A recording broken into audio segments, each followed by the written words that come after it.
In the old. Can you know Korea? No. I can't talk about it in Gordon. Kaka watch Kaka Madonje came, who bed role model. Yama, you India. Yama, yes. Second. Oka kendo sawa. How can a person who haven't married being at Mosatemo Osatemo? Kawa urama intiere janeno mar WTV arwaki machiegni e chenro mar twak rowere kawuono ngeso. E chenro mar twak rowere bende wayudo thuolo mar wuoyo gi rowere godo ma bende wan godo e pinywa mar Kenya ma bende timo tije mopogore opogore. Omiyo odiochieng' ma kawuono wan kod wendo e studio. Abiro miye thuolo mar wacho nyinge, gino motimo kaachiel kod kuma oaye. Arwaki ni machiegni nyis joneno mar WTV nyingi, gino mitimo kaachiel kod kuma oaye. Mokwongo adwa goyo erokamano kuom rwaka kawuono kaendi.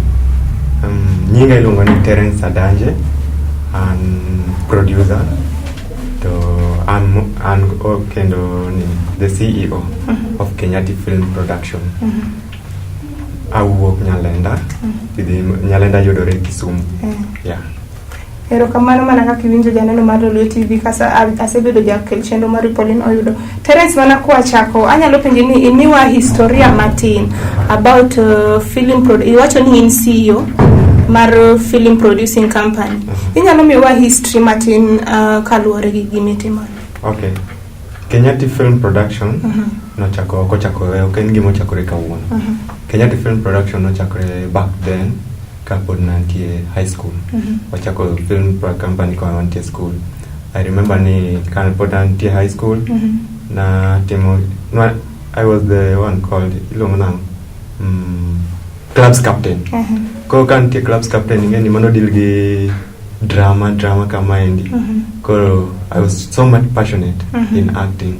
Ko kana by form 4 na ni wachak group moro to nodwa kaka gimoro kaka pengle kama endi. Ko kan nodwa kama to no realize ni most of members of group no kwinji nini doluo ntie ngeni school ji opogore kaso nen mix school ntie nyiri moko mane okwachi doluo nikech school ntie jo Kiswahili jo English ko nwabiro ni wawere gi wach pengle adwa act movie kaka Nigerian koro kan nwachako group miluongo ni Kenyati Film ka wantie high school and since then nyaka kawuono. Mana kaka iwacho no Kenyati ok en nying moro ma ji ong'eyo. Inyalo nyisowa ni ere kaka nibiro gi nying mar Kenyati? Kenyati Film kwanza kan wantie high school. I remember ni Canada court one of the day godhiambo. Tawacho ni adhi akon members nani wadwa to negiwinja kabisa. Negiwinja ko awacho ni the following day adhi takonogi to ne wabet piny to come up with the name nying mar Kenyati Film ntie Kenya gi Nyati kinyalo neno. Kenya gi Nyati. Ko Kenya nena way to show see our citizenship. One jo Kenya, one youths ma Kenya. Kaso Nyati gi dholuo ilongo ni gi English ilongo ni buffalo. Ki Kiswahili dholuo akeni dholuo ko ilonge nango but buffalo. Tineno buffalo gi dhiang gin almost the same gi chal gitimo gima achiel but yudo ni buffalo ntie bungu omanyo chiemo kende yani hustle kende but dhiang to ntie mana otipidhe itere igimo ne pi ko as nwaneno ni wabed unique wabed kaka buffalo from our own talents mondo watimango watem struggle kik wabed mana kaka vijana ni pidho oti ni koro no come up ni mondo at least wa come up with gimoro activities wa struggle mondo to achieve what we want. Koro mana kinsa chen kasa ni gini nuchako ndalo mane in school. Achiedh nade mage mane yudo kaka in japuonjre idwa ni somo idwa ni bede class at the same time idwa ni tim gimo pogore gi gima noteri e school cha. Apa ni kaka nan clubs captain. School no me that opportunity. Nasomo school miluongo ni Oasis of Hope secondary school. You don't need the director, the principal. It was the first time the school ko ingeni school was giving me that opportunity and support. But challenge was still there. Nikech onge kuma challenge nyalo koso. Iyudo ni we were only acting during the time ma jintie mana ka joloro kata ka ji after moro to iyudo ni parents mag jopuonjre moko ne ok dwa ni nyithindgi o involved. Ing'eni nitie parents moko ma dwa mana education, nyathi en passionate in acting to parent to dwa nang'o osom. Yeah. Koro iyudo ni samoro nyathi moro obiro ni act, mama gioge mo shida. Yeah. Ko be the time nitie kaka it was just awani God's plan. Ma gik moko nodhi maber, watieko. Yeah, after high school gik moko after high school ing'eni mainly ne wantie jo school mane timo ni. Ko kisetieko high school, I did my 4th form. Ko yudo ni jikoro pogore. Antie dala. Koro kigocho ne member ni ng'ato koni nitie Nairobi, ng'ato nitie Eldoret. Jini konde mopogore. Jitem koro setieko, koro jintie outside the school, ji hustle again. Ko yudo ni nobedo matek kabisa. It took me time mondo achaka form group machielo, but still Kenyatta film. But non ji 35 kane une high school. But can walk outside the school, non ji kaka 4-5 manu chako godo team. 4-5 mane koro odong within the place, within the region mane wawuoke. Cause the 4-5 gi ko bini out of the 4-5 gi de jok moko mabe koro osechako hustling kigin, koro they don't give you that time, but my passion was in filming. Gi jok moko jari adek moko, we came up and we formed the group. Masani, at least I can say we have achieved plus the numbers we were having before. Mana haki wacho na koro bange kane usewuok e high school, koro iwuok oko. Koro iluongori ni ichako dhi mbele gi gima nitimo, passion ne oko to idhi kode mbele. Kaka young CEO, ere kaka ne yudo pesa maybe mar ng'iewo equipments mondo iendeleza godo production company? Okay. Koro gima timore ni ing'eni nwachako acting, but our acting in movies mane watimo ne gin mana mainly Kiswahili. Koro nomanyo opportunity. Doni wantie Nyanza region, jiwacho dholuo, but one act Kiswahili. Koro nomanyo opportunity oko. But the film mane act ne gin kaka Nigerian gi. Koro nomanyo wadhi office, wanoko office maji ng'ato ka ng'ato to at least mondo kwa opportunity financial, at least mondo nini in terms of finance kick power. Koro I remember ni the idea moko mano biro no nikech ngeni filming in a bit expensive maintain. Konte mana ideas moko mano biro no kaso nte support moro man kan one office. There's a time I remember ni on one office mar governor to by good luck not plan for the launching, then ilong ni Honorable Abalawanga emano biro e launching marwa mar film emano launch na filming. That was around 2017. Since then kwada timo shootings wagochone and most of the time okonyo can opportunity no. Koro pesa mano yudo noromo ng'iewo equipments te moromo ukoso? No koromo during the launching nikech ing'eni launching is expensive to equipments be expensive. Go with the time gik moko ng'iewo pole mos.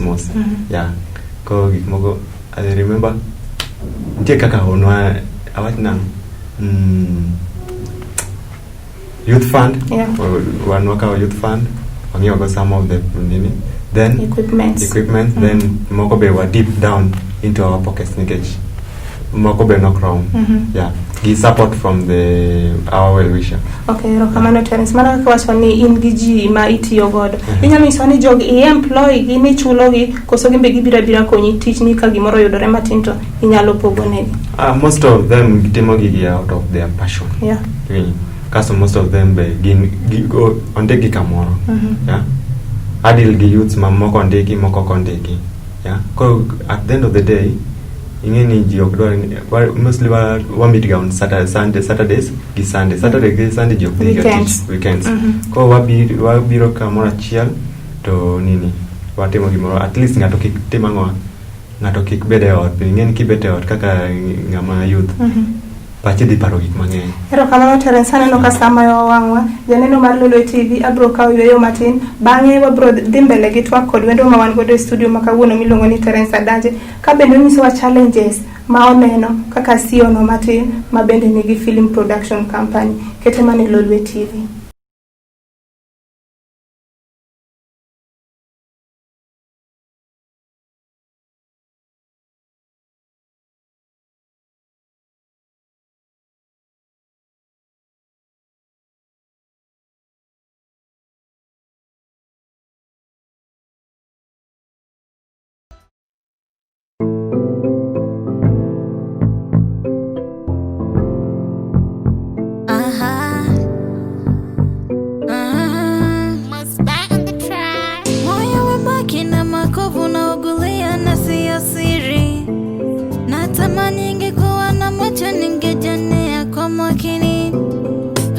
Kama mvua kukemoa kama laana ya mwaka kupunguza yangu joto mivutano yenye keto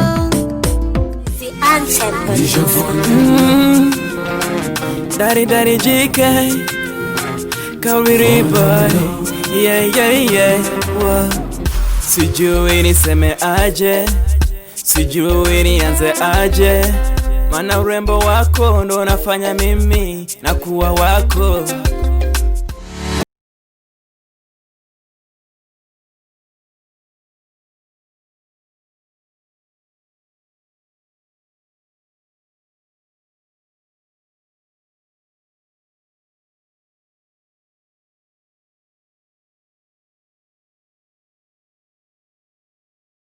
Aroki kendo janeno mar Lolwe TV e tielo mar ariyo chenro en twak rowere kan makelo chenro ni luonga ni Paulina Yudo.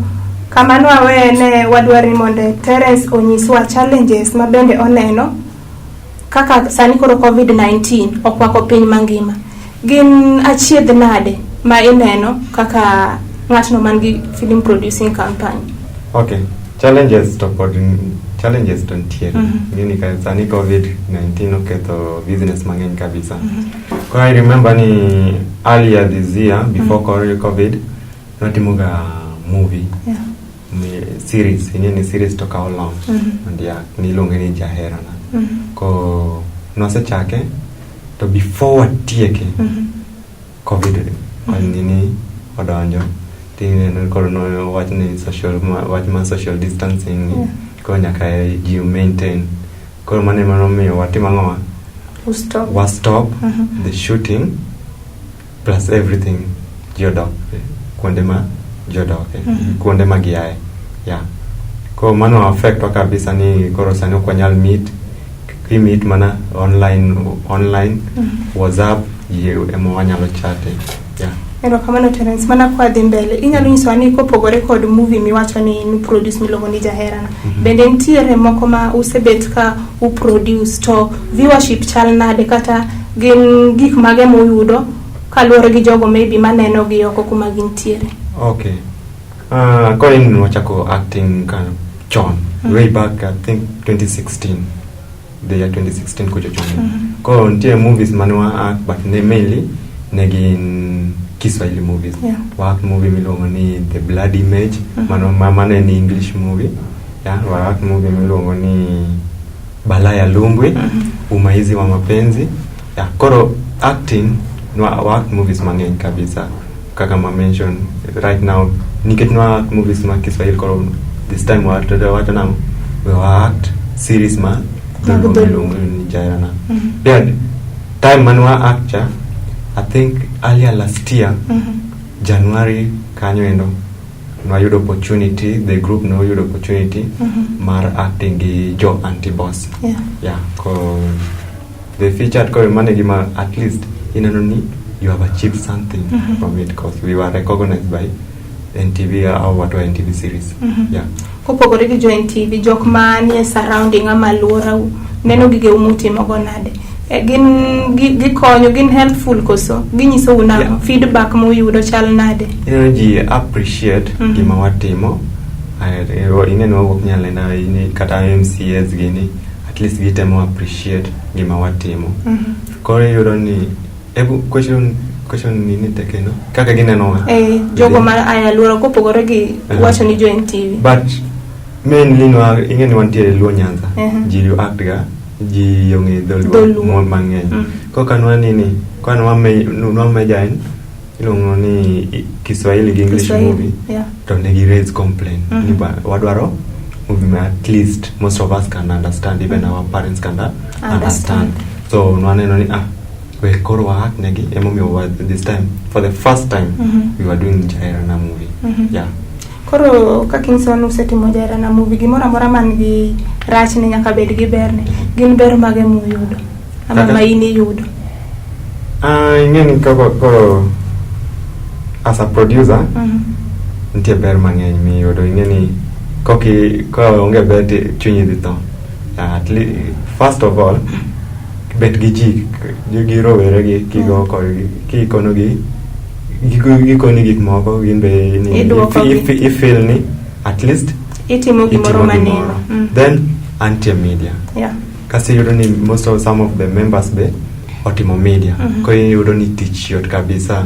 Kasto not only filming gima timo, not only that within the group, but I produce songs be nini koro through the skills I have I can produce music, anyalo produce nini to other comedies to other people and I do paid through that. Koro ni produce songs gin payment chalo nade e gik mi produce go? Ko ingeni music to koro pogore kabisa gi compare gi filming. Ko music to ko yudo ni kijana ma ghetto waluonge ni ghetto nyalenda ghetto biro ko ni angi audio produce na kama ko nyaki understand nikech mainly I don't focus on music. Koro nyaka understand ni ngani biro ira koko biro ira shida mani momio obiro angomio ko diri producers moko mongere kabisa ko yudo ni ngato produce audios kata 10 to poko timo ga video kata chiel angi equipments at time kaka ja surrounding mara anyalo produce ne kata free samoro be kono ni en gi gimoro matin understand gimengo ta a produce ne video koro Terence fanano ni ere film in kaka filmmaker ere kaka inyalo gombo ni government mar Kenya ama county government odonj iye mondo maybe otingu malo? Kwanza gima kwa county government especially Kenya Film, MCSK gi press gini ingeni the awareness most jiongeni those offices ntima na Nairobi but within Kisumu be yudo ni gintiere ko kipenyo kata artist moro iwuotho to ikono ngato koni ni artist ikono ni office makama binge kumanti odiko ni office no ntie Nairobi not knowing that, meaning the office there don't create the awareness. Ko mane gima okwayo ni at least after COVID ko akani sani be ginyalo time after COVID ginyalo biro to mondo gi create the awareness of the importance of the office. Kasto through filming be at least producers more nini the government or nini okon producers kaka one mondo at least ingeni most movies work gamana Nairobi show koka county government obiro to support kata awani kata Kenyatta Film to mondo ko produce movies moroma maber at least jibo appreciate. Inyalo niswani dine ni okitim tijni mar being a filmmaker en ang'o ma debe ni koro itimo sani ma koro COVID-19 o affect entertainment industry ni? Apa ni immediately natiko high school na chako TTC kwa timo TTC for time na timo TTC to be at the same time apuonjo but as long as ni na timo gino endo yodo ni pod nan gi group mar Kenyati Film. Koro na post ningeni university inyalo post nini, inyalo post cosmetic kwa post ta shift. Koro nikani parents chulo na school fee koni and to school fee account atero because another passion you tell. Koro passion emano tera in media. Kwa apart from filming sani dekora beran mwalimu kata datimo business. Yeah. Ero kamano. Koro maybe ne ngano masani obet ot neni gi puonj maber mosewinjo kuomi oneno kaka itin to in siyo. En advice mane minyalo miye mondo kik chunye tho mondo dhi mbele gi modwa timo. Advice manyalo miyo jok mantie oko masani nena ni o follow passion.